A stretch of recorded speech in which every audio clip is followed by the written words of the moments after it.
لله وكفى وسلام على عباده الذين اصطفى أما بعد أعوذ بالله من الشيطان الرجيم بسم الله الرحمن الرحيم وذكر فإن الذكرى تنفع المؤمنين وقال الله تبارك وتعالى موضع آخر كل نفس ذائقة الموت كل من عليها فان ويبقى وجه ربك ذو الجلال والإكرام صدق الله العظيم اللهم صل على محمد وعلى آل محمد كما صليت وسلمت وباركت على آل إبراهيم إنك حميد مجيد اللہ تبارک و تعالیٰ کا ارشاد ہے وذکر کہ آپ نصیحت کرتے رہے۔ اللہ کے رسول صلی اللہ علیہ وسلم اس دنیا سے چلے گئے اور اللہ تبارک و تعالیٰ نے اپنے رسول حضرت محمد صلی اللہ علیہ وسلم کو خاتم النبیین، خاتم الانبیاء اور خاتم الرسول بنا کر اس دنیا کے اندر بھیجا تھا۔ یعنی اللہ کے رسول کو حضرت محمد صلی اللہ علیہ وسلم کو اس دنیا کا آخری نبی مبعوث کیا گیا، آخری نبی بنا کر بھیجا گیا۔ اللہ کے رسول کا جو خطاب تھا، یہ اللہ کے رسول کو جو کہا گیا کہ آپ ان لوگوں سے کہیں، آپ لوگوں کو سمجھائیں، آپ لوگوں کو نصیحت کریں۔ اللہ کے رسول تو دنیا سے چلے گئے، اب یہ کس کی ذمہ داری بنتی ہے کہ وہ لوگوں کو دین کی بات سکھائے، لوگوں کو اللہ تبارک و تعالیٰ کا راستہ بتائے، لوگوں کی ہدایت کا سامان بنے۔ وہ کن لوگوں کی ذمہ داری ہے؟ یہ ہر ایک امتی کی اپنی اپنی ذمہ داری ہے۔ ہر ایک امتی جو بھی اللہ اور اللہ کے رسول پر، اللہ کی کتاب پر، قیامت پر، میدان حشر پر، جنت دوزخ پر یقین رکھتا ہو، ہر ایک کی یہ ذمہ داری ہے کہ جو کچھ اس کو آتا ہے وہ دوسروں کو پہنچا دے۔ بلغوا عنی ولو آیہ، اللہ کے رسول فرماتے ہیں کہ اگر کسی نے ایک آیت، ایک بات سیکھی ہو وہ دوسروں کو سکھا دو، پہنچا دو۔ آگے حدیث میں فَلْيُبَلِّغِ الشَّاهِدَ وَالْغَائِبَ کہ ہو سکتا ہے کہ جس کو یہ بات معلوم ہے وہ اتنا اس آیت کے بارے میں اتنا نہ سمجھتا ہو جتنا جو یہاں موجود نہیں ہے، جس کو آپ بتاؤ گے وہ زیادہ سمجھتا ہو سکتا ہے کہ جو بات مجھے معلوم نہیں ہے میں نے آپ کو بتائی اور آپ اس سے زیادہ سمجھدار ہیں، مجھ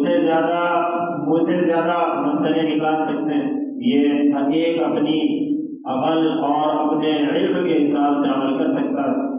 اللہ کے رسول نے فرمایا اور اس امت کی ذمہ داری یہ بھی اللہ تعالیٰ نے دی ہے، اس امت کو یہ جو ذمہ داری دی ہے یہ اللہ تعالیٰ نے دی ہے۔ کنتم خیر امۃ اخرجت للناس تأمرون بالمعروف وتنہون عن المنکر کہ تم نے ایک جماعت، یہ تمام انسانوں کو خطاب ہے کہ تم انسانوں میں ایک جماعت ایسی ہو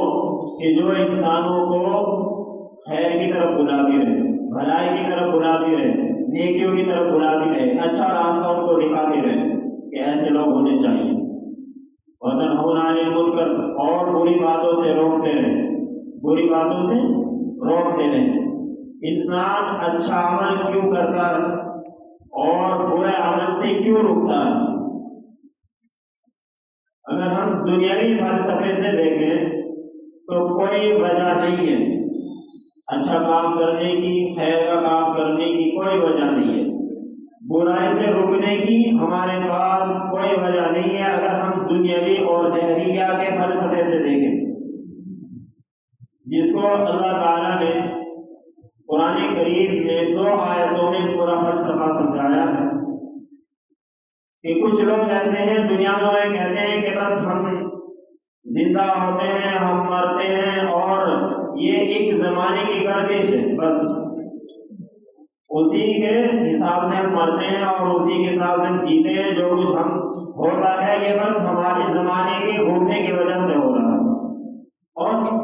اسلام کا کیا امتیاز ہے اس میں؟ اسلام نے اس کو کس طرح سے بیان کیا؟ کیونکہ ہمارے رسول نے اور قرآن کریم نے ہمیں اس بات کی تنبیہ کی ہے، اس بات کی طرف ہمیں توجہ دلائی ہے کہ یہاں جو تم دنیا میں بھیجے گئے ہو یہ ایک زندگی سے دوسری زندگی کی طرف بھیجا گیا ہے، اور پھر اس زندگی سے دوسری زندگی کی طرف تمہیں بھیجا جائے گا۔ کچھ لوگوں کا خیال اور عقیدہ یہ ہے کہ موت آتی ہے اور انسان ختم، موت آتی ہے انسان ختم، اب سب کچھ اس کے لیے ختم ہے، آگے کچھ نہیں ہے۔ کچھ لوگوں کا خیال ہے، دنیا میں بہت سے ایسے لوگ ہیں، لیکن اسلام کا اور توحید کے ماننے والوں کا یہ خیال بالکل نہیں ہے۔ قرآن کریم نے اس موضوع پر بہت ساری آیتیں بیان کی، اللہ تعالیٰ نے بہت سی آیتیں بیان کی ہے اس موضوع پر۔ اللہ کے رسول صلی اللہ علیہ وسلم کو جب ہدایت دی گئی، اللہ کے رسول کو قرآن کریم نازل کرنا شروع ہوا اللہ کے رسول پر، شروع میں جو تعلیمات دی گئی ہیں وہ یہ کہا گیا ہے یا ایھا المدثر قم فانذر، اے چادر اوڑھنے والے، اے کمبلی والے، اٹھو اور تم کھڑے ہو جاؤ، فانذر اور ڈرو، اور ربک کا مطلب ہے اور اپنے رب کی تعریف اور تکبیر بیان کرو۔ ایسی دوسری جگہ پر ارشاد ہے وَأَنذِرْ عَشِيرَتَكَ الْأَقْرَبِينَ، کہ اپنے قریبی رشتہ داروں کو، خاندان والوں کو ڈراؤ۔ اور جب رسالت کی بات آتی ہے تو اللہ تبارک و تعالیٰ فرماتے ہیں کہ اِنَّا أَرْسَلْنَاكَ شَاهِدًا وَمُبَشِّرًا وَنَذِيرًا، کہ ہم نے آپ کو، اپنے رسول کو، ہم نے گواہ، بشارت دینے والا اور ڈرانے والا بنا کر دیا۔ لیکن آپ اگر اللہ کے رسول کی اس زندگی پر جائیں کہ جس زندگی میں اللہ کے رسول پر نبوت کا سورج طلوع ہوا، وہاں بشارت کس بات پر دی جاتی؟ کوئی ایسی وجہ نہیں تھی کہ ان کو بشارت دی جاتی، ان کو کہا جاتا ہے کہ ڈرو، یہ جو کچھ تم کام کر رہے ہو ان سے ڈرو۔ کیوں؟ کیونکہ تمہیں اس رب کے پاس جانا ہے جس نے تم کو پیدا کیا ہے، جس نے تم کو پیدا کیا ہے اس رب کے پاس جانا ہے۔ ایک انسان کو، ایک مسلمان کو بطور خاص یہی بات اعمال پر ابھارتی ہے، یہی بات اعمال کا شوق دلاتی ہے، اور اسی وجہ سے وہ اچھے اور برے کی تمیز کرتا ہے۔ ایک مسلمان سود کھانے سے اگر رکتا ہے تو کیوں رکتا ہے؟ کہ صرف اللہ کا حکم ہے، اللہ کا حکم ہے۔ ایک مسلمان جھوٹ بولنے سے رکتا ہے تو کیا وجہ ہے؟ کہ اللہ نے منع کیا ہے، بری چیز ہے بظاہر دنیاوی اعتبار سے بھی، لیکن اس کے دل کے اندر جو داریاں ہے اور اس کا ضمیر اس کو ابھارتا ہے اس بات پر کہ مجھے زنا نہیں کرنا ہے، مجھے نکاح کرنا ہے۔ کیوں؟ حالانکہ آپ روپیہ دیکھیں وہ ایک طرح کا ہے، سود کا لے لیں یا حلال کا لے یا حرام کا لے، ایک طرح کا ہے، پیسہ بالکل کوئی شکل بدلی بھی نہیں ہے۔ روکتا کیوں؟ صرف اللہ کے حکم کی وجہ سے، صرف اللہ کے حکم کا جو فرق ہے۔ اللہ تعالیٰ نے تجارت کو حلال کر دیا، اللہ تعالیٰ نے سود کو حرام کر دیا، اللہ تعالیٰ نے نکاح کو حلال کر دیا، اللہ تعالیٰ نے زنا کو حرام کر دیا۔ حالانکہ اگر انسان دیکھے فائدہ اگر اٹھانا چاہے تو دنیاوی اعتبار سے اور لوگ اٹھا کے رہے ہیں تو ان کے نزدیک کچھ نہیں ہے، لیکن ایک ایمان والا اور ایک مسلمان اس کے اندر یہ بات ہے کہ وہ اس چیز سے رکتا ہے تو اللہ تعالیٰ کے حکم کی وجہ سے کہ مجھے میرے اس کیے کا مجھے حساب دینا ہے، مجھے اس کیے کا حساب دینا ہے۔ اللہ تعالیٰ نے وہ بہت ساری آیتیں بیان کی ہیں اس منظر کو کھینچتے ہوئے، اور اللہ کے رسول سے بہت سے سوالات بھی کیے گئے کہ مرنے کے بعد ہمارے اعمال کا کس طرح سے وزن کیا جائے گا۔ اس ٹائم جس وقت یہ اللہ کے رسول سوالات کیے گئے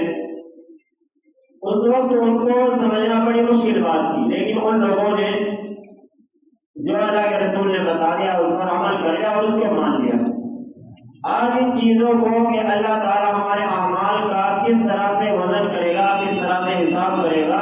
یہ کوئی مشکل بات نہیں ہے۔ اور کیسے؟ بارش آتی ہے تو بتا دیا جاتا ہے کہ کتنی رفتار سے آئی ہے، ہوا چلتی ہے تو بتا دیا جاتا ہے کہ کتنی رفتار سے آئی ہے، ہمارے اندر کوئی بیماری ہو جاتی ہے تو ہمارا بلڈ چیک کر کے اور خون چیک کر کے بتا دیا جاتا ہے کہ کس طرح کی کون سی بیماری ہے۔ تو پھر اللہ کے لیے کیا مشکل ہے ہمارے اعمال کا وزن کرنا، ہمارے اعمال کا تولنا، یہ پھر اللہ کے لیے کیا مشکل ہے؟ کوئی مشکل کام نہیں ہے اللہ کے لیے۔ جب اللہ نے ایک انسان کو اتنی عقل دے دی اس کو کہ وہ ان چیزوں کا وزن کر سکتا ہے، تو پھر اللہ تبارک و تعالی ہمارے ان اعمالوں کا جو ہم کرتے ہیں ان کا کیسے نہیں وزن کر سکتا۔ وَنَضَعُ الْمَوَازِينَ الْقِسْطَ لِيَوْمِ الْقِيَامَةِ، اللہ تبارک و تعالیٰ فرماتے ہیں کہ ہم نے ایک انصاف کی ترازو قائم کر رکھی ہے، ایک انصاف کی ترازو قائم کر رکھی ہے کہ اس میں انسانوں کے اعمال کا وزن کیا جائے گا۔ اور آخر میں فرمایا وَكَفَىٰ بِنَا حَاسِبِينَ، کہ ہم حساب کرنے کے لیے تنا کافی ہیں۔ اللہ تبارک و تعالیٰ کو اگر ہمیں 2000 کوئنٹل تول کرنا ہو، وزن کرنا ہو، تو اس میں بہت سارے آلات لگانے پڑتے ہیں، بہت سارے انسانوں کی مدد لینی پڑتی ہے۔ اللہ تعالیٰ کو اولین سے لے کر آخرین تک کہ حضرت آدم ابو البشر علیہ السلام سے لے کر اور جو اس دنیا کا سب سے آخری انسان ہوگا اس کا حساب لینے میں کوئی تھکاوٹ، کوئی کمزوری کچھ محسوس نہیں ہوگی، وہ اتنے تنہا اکیلا کافی ہے۔ اللہ تبارک و تعالیٰ نے اس دنیا کا ایک نقشہ کھینچا اور فرمایا ہے کل نفس ذائقۃ الموت، کہ جو کچھ ہم نے نفس بنایا ہے ہر ایک کو موت کا ذائقہ چکھنا ہے۔ ابھی اس ذائقوں کو ہم سمجھیں گے ذائقہ کیا ہوتا کیا ہے، کہ ہمیں کتنی دیر کے لیے موت آئے گی، ہمیں موت کتنی دیر کے لیے آئے گی، کیونکہ ہم کوئی چیز چکھتے ہیں تو اس کا ٹیسٹ دیکھتے ہیں اور اس کا مزہ دیکھتے ہیں کہ یہ اچھا ہمارے مزاج کے موافق ہے یا نہیں ہے، بس اتنا دیکھتے ہیں ہم۔ ایسے ہی ہم موت ہے ذائقہ، موت کا ذائقہ ہمیں چکھایا جائے گا اور پھر اس کو دوسری زندگی سے بدل دیا جائے گا۔ اسی لیے ہمارے یہاں جو لفظ صحیح استعمال ہوتا ہے وہ انتقال ہوتا ہے، ایک آدمی کا انتقال ہو گیا، انتقال کہ ایک حالت سے دوسری حالت میں انسان تبدیل ہوگا، ایک حالت سے دوسری حالت میں منتقل ہوگا، کہ ابھی تو زمین کے اوپر چل رہا تھا اور اب زمین کے نیچے، ابھی تو زمین کے اوپر تھا عمل کر رہا تھا لیکن اب عمل کا خاتمہ ہو گیا، اب وہ یا تو جلا دیا گیا یا دریا میں ڈال دیا گیا یا اس کا کچھ پتہ ہی نہیں، یا اس کا کچھ پتہ ہی نہیں،